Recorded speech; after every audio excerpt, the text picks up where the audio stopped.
అక్రమాస్తుల కేసులో అరెస్ట్ అయిన డీఎస్పీ భీమిరెడ్డి బినామీలకు నోటీసులు ఇచ్చేందుకు ఏసీబీ అధికారులు సిద్ధమవుతున్నారు. 11 మంది భీమిరెడ్డి బినామీలను ప్రశ్నించనున్నారు. 2 లాకర్స్ తెరిచేందుకు కోర్టు అనుమతి కోరింది ఏసీబీ. ఇప్పటివరకు జరిగిన విచారణలో ఓ డీఎస్పీ, హోంగార్డ్, రాజకీయ నేతతో పాటుగా 11 మంది బినామీలను గుర్తించారు.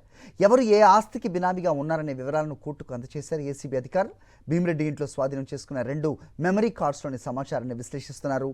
ఇప్పటివరకు గుర్తించిన బినామీలకు నోటీసులు ఇచ్చే యోచనలో ఉన్నారు ఏసీబీ అధికారులు. వారిని విచారిస్తే మరిన్ని వివరాలు వెలుగులోకి వస్తాయని అంటున్నారు. ఇప్పటికే భీమిరెడ్డి నివాసాలు, బంధువుల ఇళ్లలో సోదాలు చేసిన ఏసీబీ భారీగా బంగారం, నగదును స్వాధీనం చేసుకుంది. కీలక పత్రాలు కూడా స్వాధీనం చేసుకుంది. భీమిరెడ్డి అక్రమాస్తులు 200 కోట్లకు పైగా ఉన్నాయని ఏసీబీ అంచనా వేసింది.